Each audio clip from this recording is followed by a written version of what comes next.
Party के साथ इनका ताल्लुक है। मधुखेर साहब आपकी तरफ आना है। सर, ये इमरान खान साहब ने पेशेन गोई की है कि ये गवर्नमेंट 5-6 महीने चलेगी और पाकिस्तान पीपल्स पार्टी ने इसलिए इसे ज्वाइन नहीं किया कि इसे पता था कि गवर्नमेंट चल ही नहीं सकती।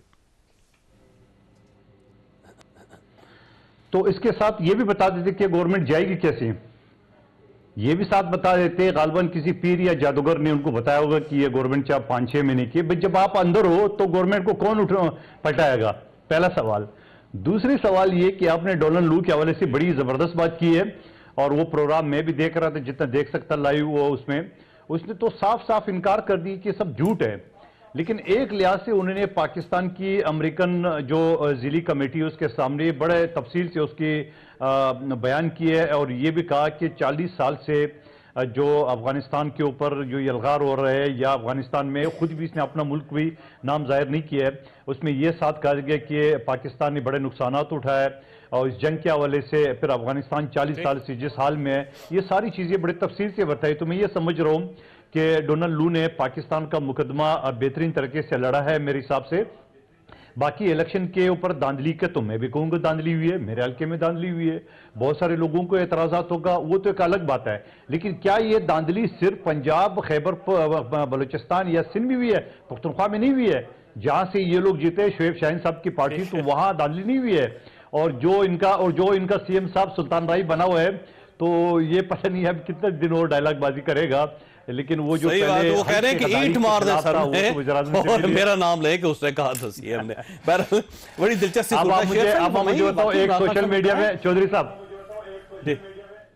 जी मधुखेर साहब ये बताइए। मैं एक चीज ये कह रहा था कि एक तरफ तो उन्होंने सोशल मीडिया में और हमारे नौजवान नस्ल को उन्होंने गाली गलोच पे और बदतमीजी पे उकसाया और बाकायदा ट्रेनिंग दी है। आज आप सोशल मीडिया पे देख के बंदा कोई पोस्ट नहीं लगा सकता है, कोई बात नहीं कर सकता है, किसी की इज्जत किसी की महफूज नहीं है इन्हीं की तरबियत की वजह से। अब इनका सीएम कहता है कि पत्थर उठाओ सर पे मारो, तो अब ये देखेंगे कि खैबर पख्तूनख्वा में किसका सर फटा जाएगा और उसके जिम्मेदार कौन होगा। और क्या अली अमीन गंडापुर साहब ये बता सकते हैं आज रिश्वत लेने और देने वाला शेर अफजल महबूब साहब जो रिश्वत चल रहा था तो चेयरमैन भी बन रहे हैं और एक साइड पे ईंट होगी, दूसरी साइड पे गंडासा होगा। ये भी आप देखिएगा। शोएब शाहीन साहब ये फरमाइए, ये वाकई इमरान खान साहब ने मैं कहता हूं हो सकता है महीनों वो इनके अपने चट्टे में खोल देंगे। रुकिए कादसा जी, बिल्कुल ठीक, रुकिए। और दूसरा उन्होंने ये कहा है कि ये गवर्नमेंट चली जाएगी 5-6 महीनों। जी बिल्कुल, मैं मौजूद था। उन्होंने मतलब ओवरऑल जो बातें की हैं, देखिए ना, जो बातें की है ना, उन्होंने कहा है कि ये मुल्क को चलाने के काबिल नहीं है। देखें वजह क्या है, वजह ये है कि कर्जे पे कर्जे चढ़ाते चले जाएंगे, इन्वेस्टमेंट इन्होंने लानी नहीं है क्योंकि इनकी अपनी इन्वेस्टमेंट मुल्क से बाहर पड़ी हुई है। इनके कहने पे ना किसी ने इन्वेस्टमेंट लेनी है ना किसी ने लेकर आना है। ओवरसीज इनके ऊपर ट्रस्ट नहीं करता, ओवरसीज का इनका राइट ऑफ वोट उन्होंने पहले ख़त्म कर दिया और उसके बाद उनके खिलाफ जो बातें की। और आज देखें, जब तक एक मुस्तहकम पब्लिक सपोर्ट की गवर्नमेंट नहीं आएगी तब तक उसके ऊपर कोई ट्रस्ट करके अपना इन्वेस्टमेंट लेकर नहीं आएगी। सपोर्ट की गवर्नमेंट खैबर पख्तूनख्वा में आपकी है।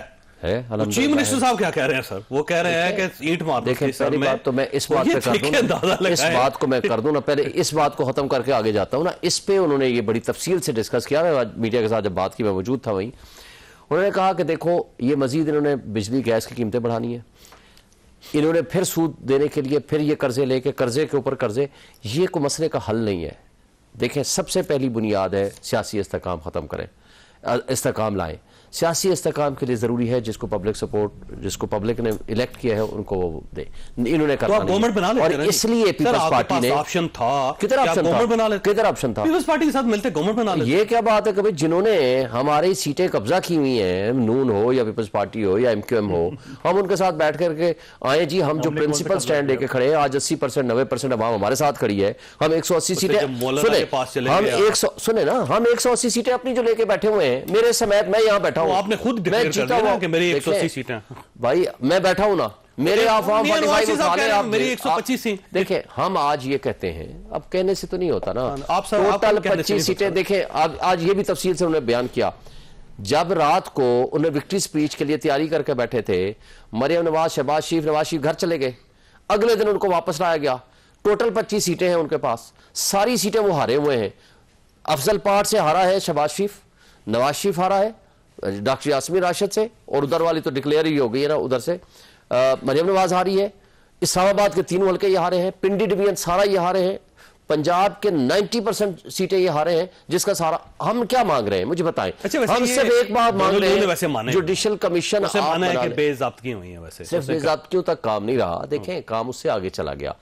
इतनी बेईमानी, डाकाजनी जो इस सिलेक्शन में हमने देखी है, आज तारीख में कभी नहीं अच्छा लग रहा है। आज आपको नहीं, हमें तो कभी कोई अच्छा नहीं लगता ना कोई बुरा लगता है। हम एक प्रिंसिपल स्टैंड की बात करते हैं। जो शख्स देखिए ना, फॉरेन कंट्रीज में भी जो शख्स हमारे मुल्क की सलामती और खुद मुख्तारी के ऊपर अटैक करेगा, हम उसको कहेंगे कि ये दुरुस्त नहीं है। अगर कोई प्रिंसिपल स्टैंड की बात करे, हम उसको कहेंगे ये बात दुरुस्त है।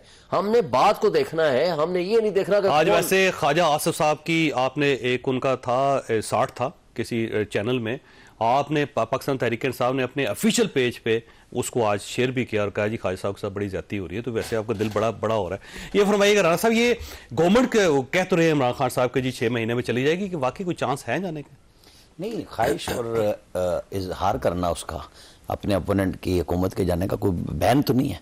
खान साहब ने वहाँ पे ये कहा कि मेरे पास डॉलर लाने का एक तरीक़ाकार मौजूद है कि ओवरसीज़ मेरे साथ है। मुझे नहीं पता वो ओवरसीज़ 10 साल में केपी में उन्होंने कितनी इन्वेस्टमेंट की, और क्योंकि 900 अरब रुपए के कर्जे चढ़ गए बगैर कोई प्रोजेक्ट सामने आए। उन्होंने विफाक में बेमिसाल कर्जे लिए, उसमें ओवरसीज़ नहीं आए, जबकि ओवरसीज़ को अपील करते रहे खान साहब।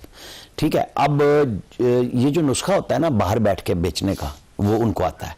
जैसे उन्होंने साइफर का चूरन बेचा, पाकिस्तान के अंदर बिक गया, लेकिन आज जिसको खुद पीटीआई ने इतना चढ़ाया था, उन्होंने कहा जी झूठ है, इसमें कोई साजिश नहीं थी।